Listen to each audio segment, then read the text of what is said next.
Let's rock it, Moldova. What do you think? Who's up for rocking it? So like you all know, let's say 95% of all startups are failing.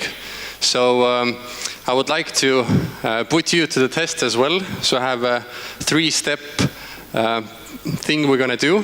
And I'm guessing 95% of you are going to fail. So the first thing you're going to do is turn next to you, find a partner, and just give him or her a high five and say, "You rock." All right. At this stage, already 10% of you failed, but that's all right. We got 90% remaining. So the next step is, as this is a rocket conference, so stand up, take your leg, and spin it like this, like a guitar. Who's up for it? 90% remaining. All right, all right. And the other ones, are you going to fail? Are you the next startup which is going to fail? All right, the ones who did it, stay up. The ones who didn't do it, just sit down. You failed, that's all right.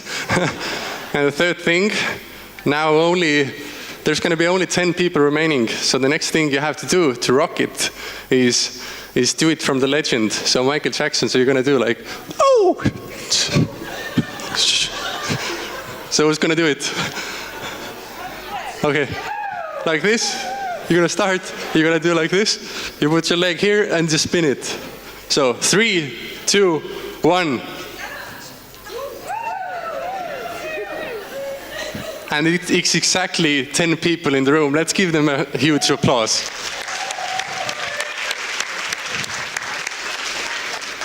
Ten people have what it takes. But today I'm not going to talk about the money. So I sat in the panel, and I'm in a super angel fund. But today I'm going to talk about a product management cycle called Build, Measure, Learn. How many of you listened to Oscar's talk, which was about 3 talks before? Quite many of you. So if you saw, Oscar presented the 5 mantras of a rock star. So basically the third mantra was stop talking and start doing. And he referred to the product management cycle, Build, Measure, Learn. So that's the thing I'm going to talk about today. I'm going to go pretty specific into it. But there's only one question more I'd like to ask. How many of you are a founder or employee of a company where there's more than 10 people working? And leave your hand up if you have more than 1,000 clients. That's good, thank you. So, but first introductions.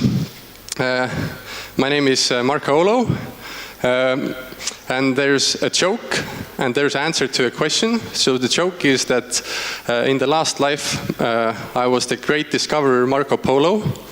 And the answer to a question is, yes, I think my parents didn't realize that it's so similar. But I've studied civil engineering in the university. I studied in Tallinn Technical University. Then I also studied for a year in Lisbon real estate economics. I worked 2 years in Estonian biggest construction company which exports module houses. But after that, I pivoted into finance, and I worked in Transwise for a little bit less than 4 years. I worked there as a growth analyst, and later on as a product manager. And right now, this year, I joined the Super Angel Fund as an investment manager. But today, I'd like to share my experience when I was in Transwise for 4 years as a product manager. So the product management cycle, Build, Measure, Learn. It's not a cycle which consists of only 3 things, but it goes on and on. So that's the agile way of building a product. And it goes on and on till you either succeed or you fail. And today I'm going to talk about the Build, Measure, Learn cycle. I'm going to talk about the later step of it. And I'm going to talk about the measure, learn, build, measure. And we did it until we succeeded. So I'm going to talk you through the Transwise example. I'm going to talk about how we lowered our customer support contact rate by half. and we did it by understanding where we were failing our customers. So Transwise is a global money transfer startup. It's a mission-driven startup, and it's famous for its founders, Kristo Käärmann and Taavet Hinrikus. And they founded the company to solve a real problem. So Taavet was living in Estonia, but had to send money to UK. And Kristo, on the other hand, lived in the UK, but had to send money back to Estonia. So every time they transferred £1,000, they had to pay £50 to the banks as a fee. So that's 5% of every 1,000 they sent, they had to give away to the banks. And they were in a party, so they were having some cocktails and then pitching about how much money the banks are robbing for them. And then they realized that they don't need to send money across borders, but what if Taavet, living in Estonia, could pay Kristo's mortgage, and also Kristo, who lives in London, can pay Taavet's bills, so the money never goes across borders but stays in the same country. So that's what they did, and they built the first version of TransferWise, which was essentially a Skype group. There was only 50 people in the Skype chat, and all the people were either living in Estonia or UK, and they had to transfer money from UK to Estonia. So anytime someone had to send money, they just wrote to the chat, hey, I need to send money. Does someone else want to send money in the other direction? If they did, then they just matched the money and paid for each other. So they wouldn't have any fees. But they measured that it was so successful, and they learned that they need to build the second version. So on one weekend, Kristo just sat down and built the first version of Transwise. So this was essentially just a form online where you could fill in how much money you want to send, and then you put the form and the application up to the internet. And if another person wants to send money to the opposite direction, they would do the same as before in the Skype group. So Transwise got on, the product development cycle went on, we built, we measured, we learned, until we created a big product, which, and these are the countries that you can send money from, and these are the countries you can send money to. So essentially, right now, Transwise covers about 1 billion pounds worth of money transfers in a month, and it saves $1 million US every month for customers from bank fees. So my team, I was a product manager for user experience team. We were a team of 17 people in 3 countries, in Estonia, in UK, and in Ukraine. And our job was to make customers' lives easier. So we started measuring. Out of all the transfers, about 22% had a manual touch. So either an operations specialist or a customer support agent had to get in touch or do something that the transfer would go through. Out of those 100% of transfers, 6% had a manual touch and the customer contact. But these 6% of transfers created about 44% of the whole customer contacts we got. And these 44% of customer contacts actually took 63% of customer support time. So we went into the learning phase. So we looked into the issues and what takes so much time. So we found out that we can solve it in 3 ways. There was 3 main issues that rose up. One was amount mismatch. So basically, someone wanted to send £1,000 to the other country, but only sent us they basically set up an order for £1,000, but only sent 900. So we were missing £100. The next one was name mismatch. So me, Marko, I set up a transfer order, but David paid for my order. So basically there's a mismatch in the names. And the last one is bounce back. I want to send money to David, but I misspelled his name or I had the wrong bank account. So these were the issues we wanted to solve. And this is how it looked on our UI. So basically we just had the exclamation mark that we have a problem there. And we wrote up a really nice email, a lovely email, and sent it to our customers. That's how they reacted. So they almost spilled their coffee.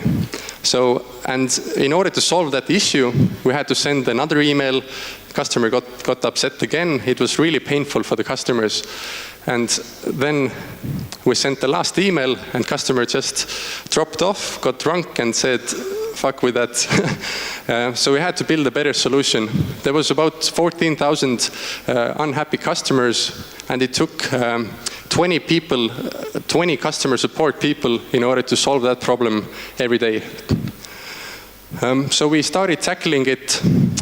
We learned that there are some quick wins, so we started building solutions for those quick wins. But in order to understand what to build, I personally read through about 2,000 different customer support contacts to understand how could I actually solve this problem. So the main part of our work went into the learning. So we wanted to understand what is the problem, and when we found out what the problem was, we wanted to understand what are the solutions.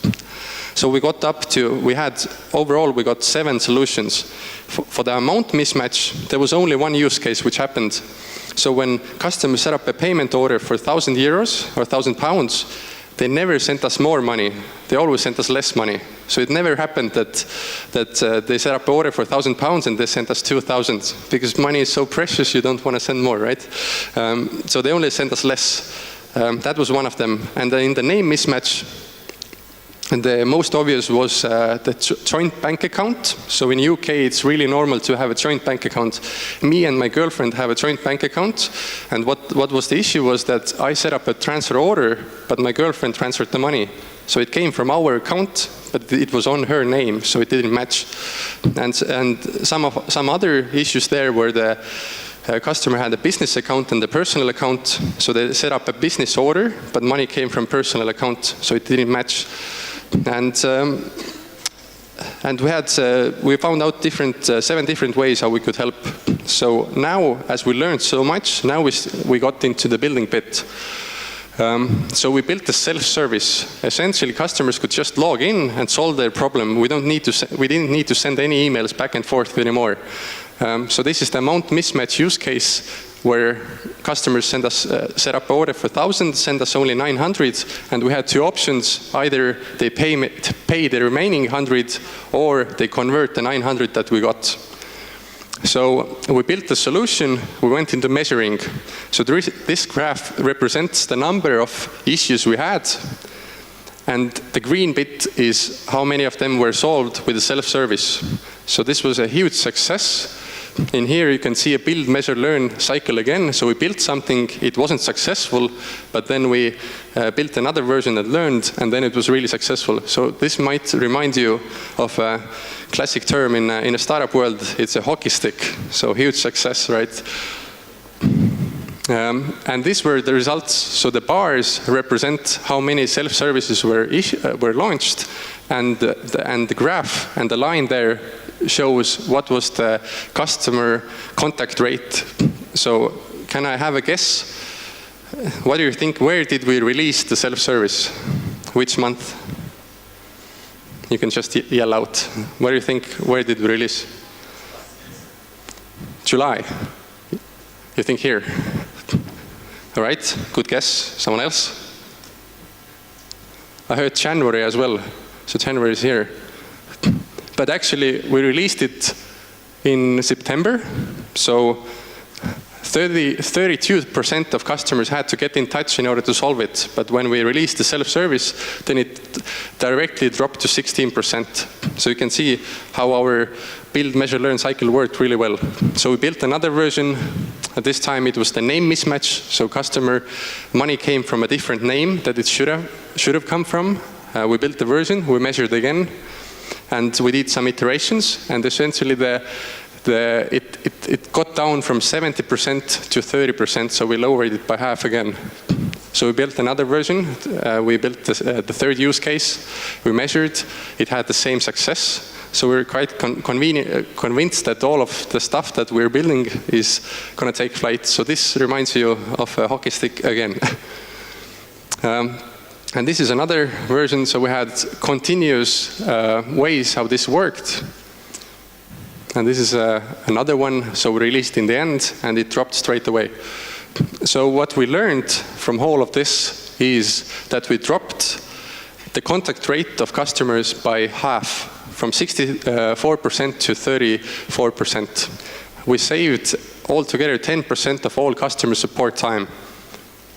And we had 7,400 customers in a month happier than before.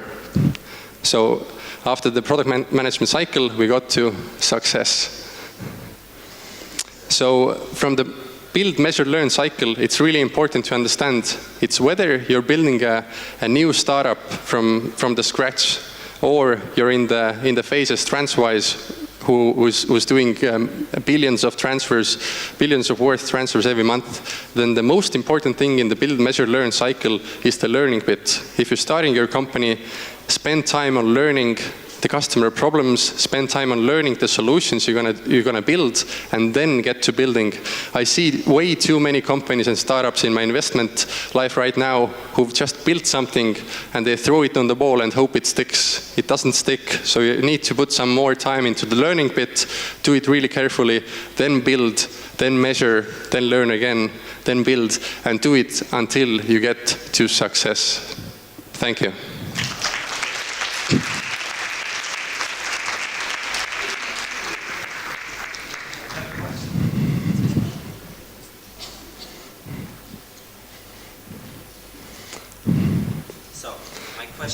My question to you is, did you fail in the beginning or did you succeed?